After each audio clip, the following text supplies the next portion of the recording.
کہتے ہیں کہ کوئی خاتون ہیں، ان کو 6 ماہ کا حمل ہے اور یہ معلوم نہیں کہ وہ کس کے ذریعے حاملہ ہوئی ہیں، تو ایسی عورت سے اگر کوئی شخص نکاح کر لیتا ہے تو کیا حکم شرع ہوگا؟ دیکھیں، نکاح تو بالکل درست ہے، نکاح جائز ہے، نکاح ہو جائے گا، لیکن جسمانی تعلق قائم کرنے کے اعتبار سے ضابطہ قاعدہ یہ ہوتا ہے کہ اگر تو اس عورت کے بطن میں اسی آدمی کا بچہ ہے، یعنی ان کا پہلے ناجائز تعلق قائم ہوا، حمل ٹھہر گیا، اب یہ نکاح کر رہے ہیں، پھر تو نکاح کے بعد ان کا جسمانی تعلق قائم کرنا بھی شرعاً جائز ہے۔ لیکن اگر یہ شخص کا نہیں بلکہ کوئی اور عورت نے گناہ کیا ہے تو شادی ہو جائے گی، یہ نکاح بالکل جائز ہے، لیکن جب تک بچہ پیدا نہ ہو یہ دوسرا شوہر اس عورت سے جسمانی تعلق قائم نہیں کر سکتا۔ یہ حدیث میں آیا، نبی کریم نے منع فرمایا کہ کوئی کسی دوسرے کی کھیتی کو سیراب نہ کرے، الفاظ یوں بیان فرمائے، تو لہٰذا جسمانی تعلق اس صورت میں پھر منع ہوگا۔ یہ کہتے ہیں کہ کیا کسی زندہ شخص کو قرآن ہدیہ کر سکتے ہیں، یعنی ایصال ثواب کر سکتے ہیں کہ نہیں؟ تو بالکل فقہاء نے اس کی اجازت دی ہے۔ فقہاء احناف کہتے ہیں جو دنیا سے پردہ فرما چکے، دنیا میں موجود ہیں، بلکہ جو ابھی آئے نہیں ان کے لیے بھی ایصال ثواب کر سکتے ہیں، اللہ تبارک و تعالیٰ انہیں بھی اجر عطا فرما دے گا، تو لہٰذا یہ ثواب کر سکتے ہیں۔ یہ کہتے ہیں کہ اگر کوئی 4 رکعتیں نماز پڑھنے لگا تھا اور ابھی پہلی کے قاعدہ اولو میں نہیں بیٹھا، اٹھنے کے قریب ہوا اور پھر فوراً بیٹھ گیا، تو کیا حکم شرع ہوگا؟ دیکھیں، اگر وہ فوراً بیٹھ گیا ہے تو کوئی سجدہ صاحب نہیں ہے، اور اٹھ بھی گیا ہے تو اس میں 2 قول ہیں۔ بعض کہتے ہیں کہ اس میں سجدہ صاحب آخر میں اس کو کرنا پڑے گا، کنٹینیو کرے اور آخر میں سجدہ صاحب کرے، اور بعض کہتے ہیں کہ چونکہ وہ قاعدہ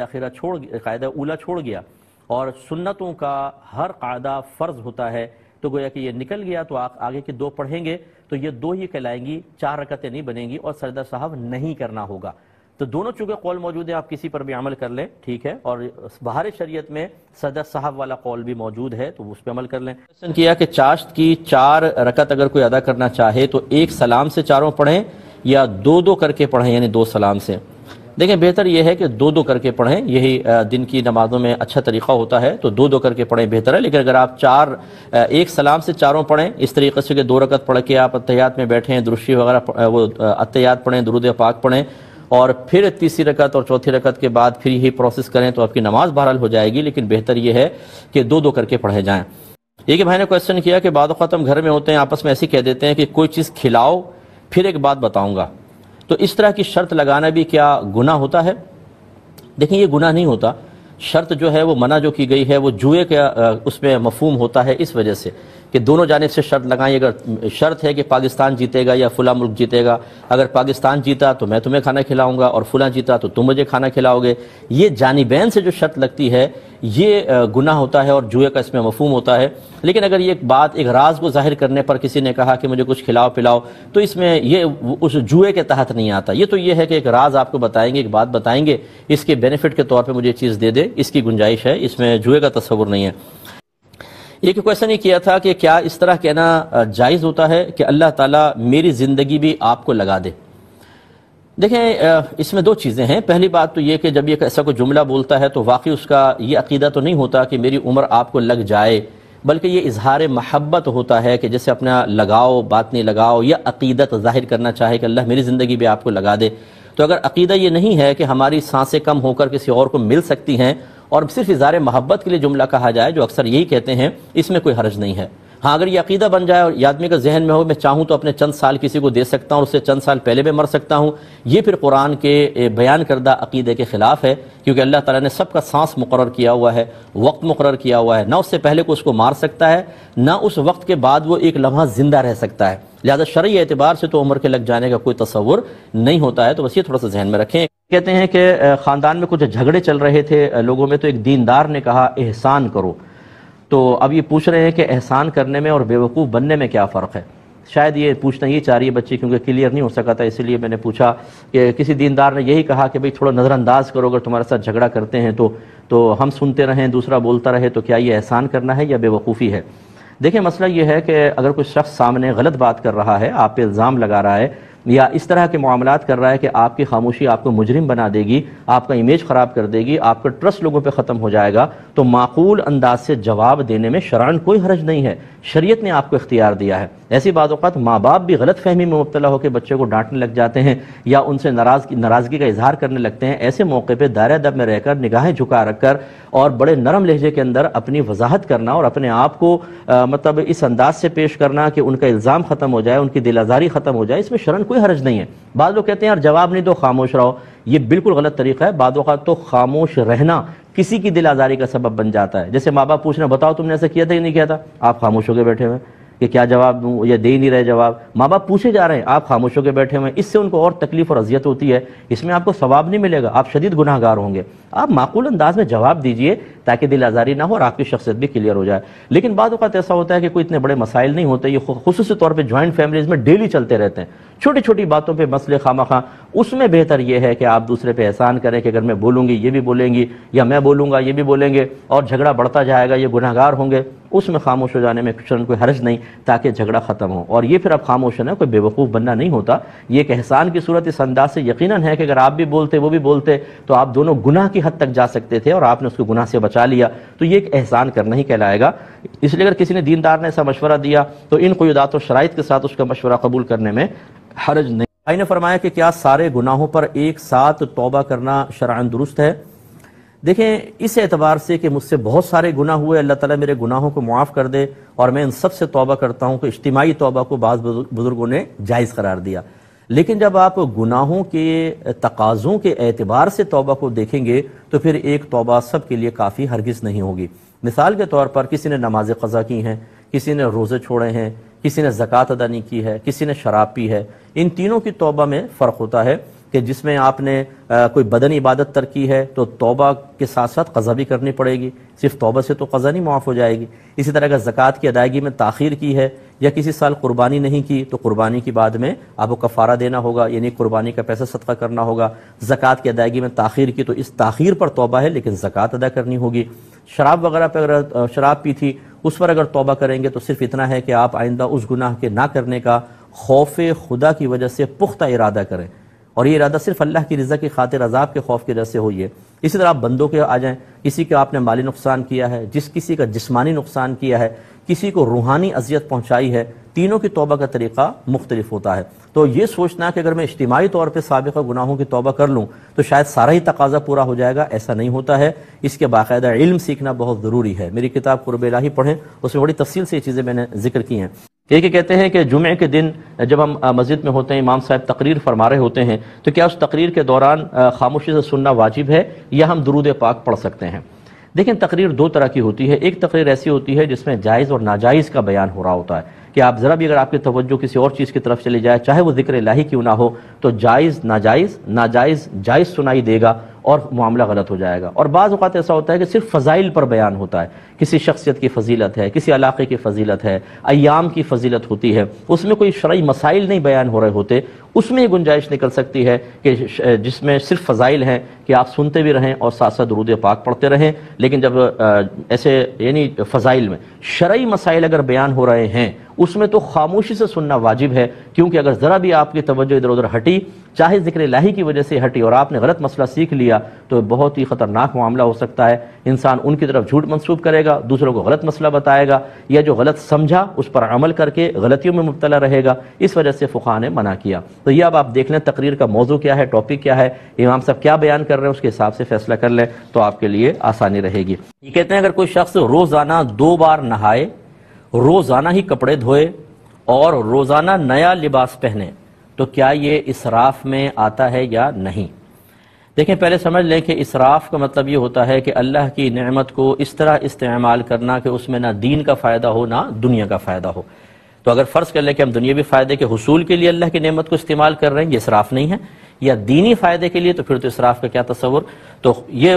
اب صورتحال ہے۔ تو اب اس میں دیکھ لیجئے روزانہ 2 بار نہانا، اگر تو اس کا کام ایسا ہے کہ اس کو جسم میں پسینہ آ جاتا ہے اور اسمیل آتی ہے، صبح نہا کر جاتا ہے پھر شام کو آ کے دوبارہ نہاتا ہے، تو یہ 2 بار نہانا ہوا۔ اگر ایسا ہے تو اس میں کوئی مسئلہ نہیں ہے کہ ٹھیک ہے کہ صحیح ضرورت کی وجہ سے وہ نہا رہا ہے، یا گرم موسم ہے اور پانی کی بھی فراوانی ہے اور اگر یہ 2 بار نہائے تو گھر والے تکلیف میں مبتلا بھی نہیں ہوں گے، تو ٹھیک ہے وہ بالکل 2 بار نہا سکتا ہے، یہ تو نظافت کے قریب ہے، اس میں کوئی حرج نہیں ہے۔ روزانہ کپڑے دھونا، اب یہ لازم بات ہے کہ کوئی صاف ستھرے کپڑے تو نہیں دھوئے گا، اگر گندے ہو چکے ہیں، میلے ہو چکے ہیں، پسینہ وغیرہ اس میں آ گیا ہے، اور چاہے وہ ایک دن میں پہنا، بعض لوگوں کی ڈیوٹی ایسی ہوتی ہے انہیں روزانہ کپڑے بدلنے پڑتے ہیں، روزانہ وہ دھونے پڑتے ہیں، تو بالکل اس میں بھی گنجائش ہے۔ اور اسی طریقے سے نیا کپڑا پہننا سے مراد اگر آپ کی یہ ہے کہ دھلا ہوا کپڑا پہننا، روزانہ لباس بدلتا ہے، تو اس میں بھی کوئی حرج نہیں ہے۔ اور اگر روزانہ نیا خرید کے لا کر پہنتا ہے تو پھر اس میں یہ قابل تشویش ہے کہ جب اتنے لباس کیوں جمع کرے گا کہ بھائی جب پرانے لباس ہیں انہیں پہلے پہن کر ختم کرو، نئے لباس کیوں لے کر آ رہو؟ اس میں اسراف کا تصور ہو سکتا ہے، باقی اوپر تو درست ہے۔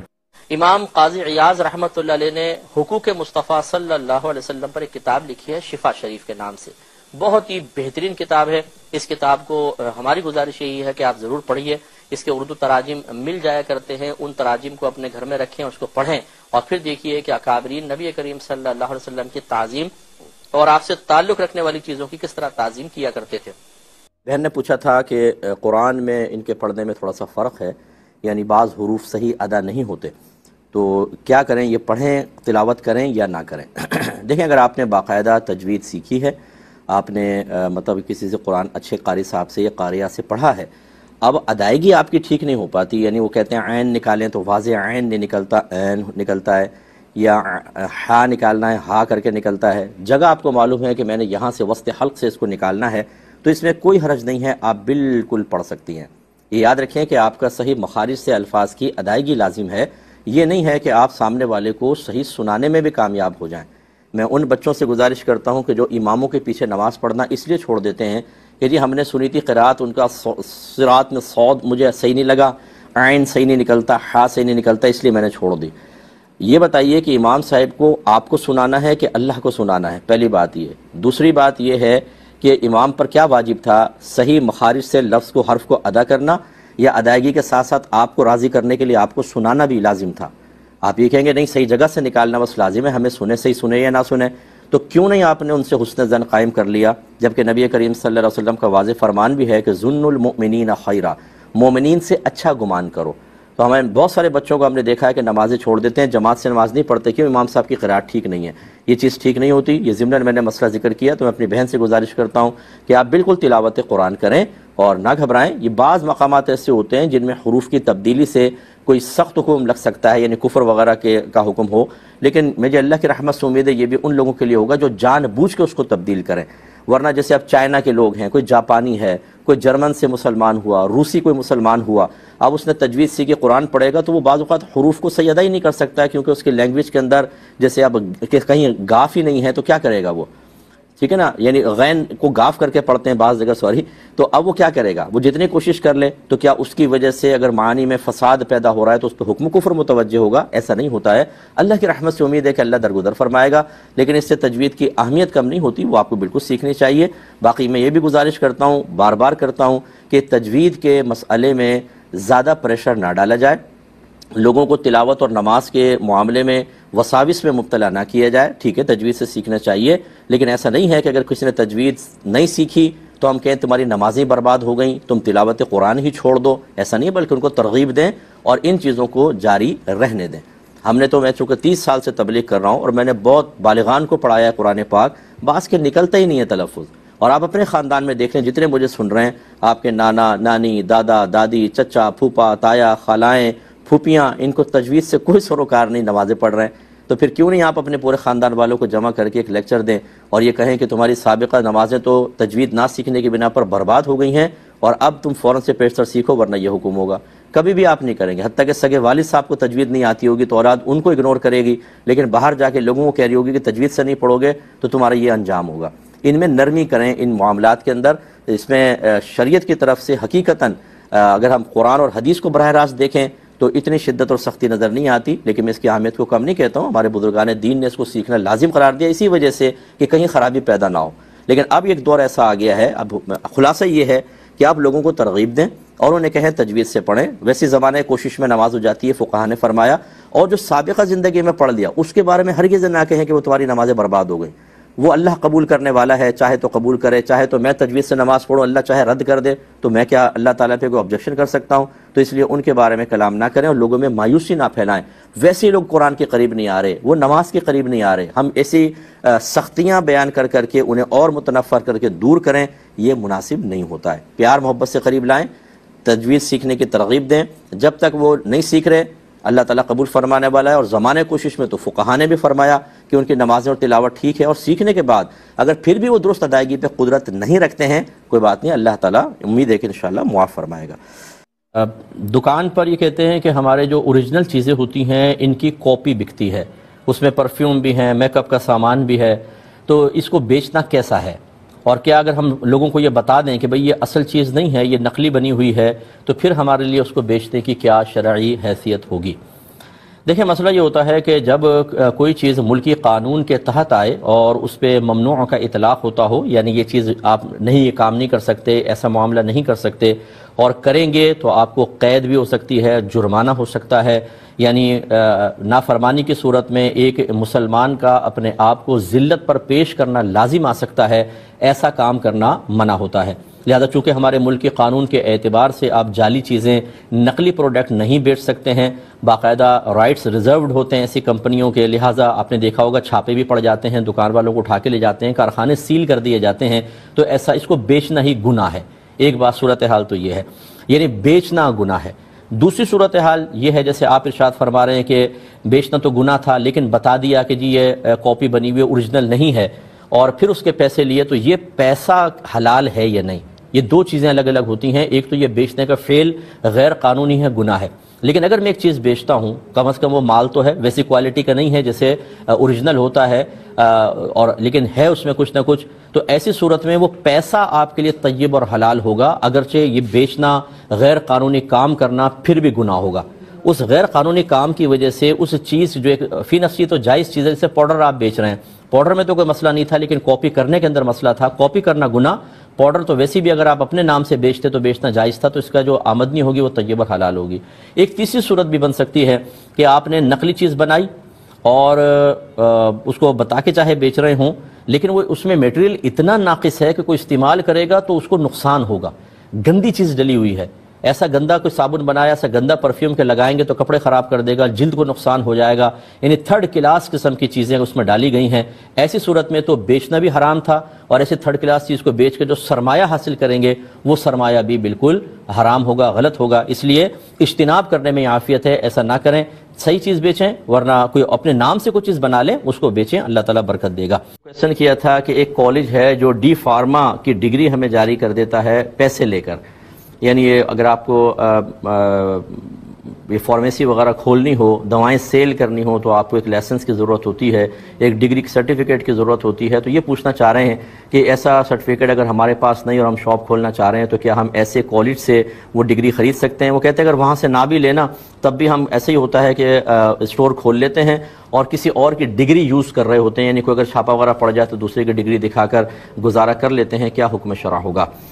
دیکھیں، جو اس میں گورنمنٹ کی ریکوائرمنٹ ہے اسے پورا نہ کیے بغیر اس طرح کے اقدامات کرنا یہ بہت غلط ہوتا ہے، اور خصوصاً دواؤں کے سلسلے میں غلط انجیکشن آپ نے دے دیا، غلط دوا دے دی، کسی کی موت ہو گئی، آپ کے اوپر وبال ہوگا، اور باقاعدہ اس کے اوپر قتل کا مقدمہ ہونا چاہیے، اگرچہ قتل عمد نہیں ہے لیکن قتل خطا کا تو مقدمہ ہونا چاہیے، اور قتل بالسبب بھی ہو سکتا ہے کہ آپ اس کا سبب بنیں، یہ دیت وغیرہ لازم ہونی چاہیے۔ تو خلاصہ کرام یہ ہے کہ اس طرح کرنا کہ، اور ایسے کالج کی بلکہ نشاندہی کر کے ان کو پر چھاپا پڑوانا چاہیے کہ جو اس طرح پیسے لے لے کے ڈگریاں دے کر لوگوں کی زندگیوں سے کھیل رہے ہیں۔ اس لیے تو ہمارا ملک ترقی نہیں کرتا۔ اگر 4 آدمی اس کی ترقی کے بارے میں سوچتے ہیں تو 400 ان کو گالیاں بک کر اپنے ملک کی جڑیں کھوکھلی کرنے کے لیے تیار ہیں۔ یعنی لوگ تو ہمارے نزدیک جانوروں سے بدتر ہو گئے ہیں کہ کبھی آدمی جانور پہ بھی رحم کر لیتا ہے لیکن انسانوں کے اوپر رحم کرنے کے لیے تیار نہیں۔ ایسے بے رحم لوگوں کے لیے یقیناً سخت قوانین ہونے چاہیے، اور اس طرح جعلی ڈگری دے کر اور لوگوں کی زندگیوں سے کھیلنے والوں کی گرفت ہونی چاہیے۔ تو آپ بہرحال ایسا نہ کریں۔ آپ دیکھیے گورنمنٹ آپ سے کس چیز کی ریکوائرمنٹ کر رہی ہے، اگر کچھ کورسز ہیں،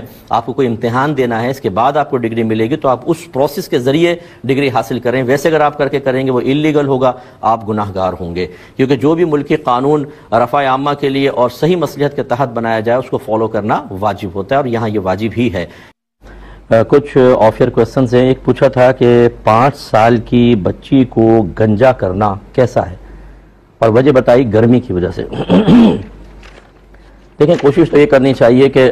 بچے اور بچی کے اندر نمایاں فرق شروع سے رہے، یہی فقہاء نے فرمایا، کیونکہ نبی کریم صلی اللہ علیہ وسلم نے مردوں کو عورتوں کے ساتھ اور عورتوں کو مردوں کے ساتھ مشابہت اختیار کرنے سے منع فرمایا۔ اور جہاں بھی چھوٹے بچے ہوتے ہیں قدرت اختیار نہیں ہوتا تو ان کے لیے پھر بڑے مکلف ہوتے ہیں کہ ان کو ایسا کوئی مشابہت نہ دیں کہ لڑکا لڑکی لگے اور لڑکی لڑکا لگے۔ تو اس لیے جب کوئی عذر نہ ہو تو یہی شرعی حکم ہوگا جو میں نے آپ کو بتایا۔ جیسے بزرگان دین نے فرمایا کہ لڑکے کو سونا پہنانے والا گناہگار ہوگا، چھوٹے بچوں کو جیسے سالگرہ میں بعض اوقات انگوٹھیاں پہنا دیتے ہیں تو یہ گناہ ہوتا ہے۔ ایسے ہی بعض اوقات مائیں استنجا کراتے ہوئے بچوں کو قبلے کی رخ کر لیتی ہیں، وہ پیشاب کی دھار قبلے کی طرف جا رہی ہوتی ہے، اس میں کروانے والے گناہ گار ہوں گے، کیونکہ نبی کریم صلی اللہ علیہ وسلم نے پیشاب کرتے ہوئے کعبۃ اللہ کی طرف رخ کرنا یا پیٹھ کرنا یا قضاء حاجت کے وقت یہ منع فرمایا، تو اب قصوروار یہ ہوں گے۔ اچھا، یہ تو ہے بغیر عذر کے تمام معاملات۔ اگر کوئی صحیح شرعی عذر ہے، جیسے ایک گرمی بھی ہے، کہ اگر واقعی بہت شدید گرمی ہے، ہر ایک کو سہولتیں نہیں ہوتی، ہر ایک کے پاس اے سی نہیں ہوتا، بعض گھروں میں تو یو پی ایس تک نہیں ہوتا، اور بچے گرمی کی وجہ سے جب روتے ہیں تو بڑوں کی نیندیں خراب ہو جاتی ہیں، اگلے دن مردوں نے کام پر جانا ہوتا ہے، عورتوں کی نیندیں پوری نہیں ہوتی تو ان کی صحت کی خرابیوں کے معاملات ہوتے ہیں۔ ایسی صورتحال اگر بن جائے تو پھر بالکل بچی کو گنجا کروا سکتے ہیں وقتی طور پر، اس میں شرعاً کوئی حرج نہیں ہے، لیکن کافی ذرا تھوڑی بڑی ہو جائے تو پھر اس میں احتیاط ہی کریں۔ 5 سال کی تو چل جائے گی، چھوٹی ہوتی ہے، لیکن جب 7-8 سال کم از کم ہو جائیں، 7 سال پورے ہو جائیں، 8ویں سال میں لگے تو تھوڑی سی اس میں زیادہ احتیاط کریں کہ وہ بلوغت کے قریب ہو چکی ہے۔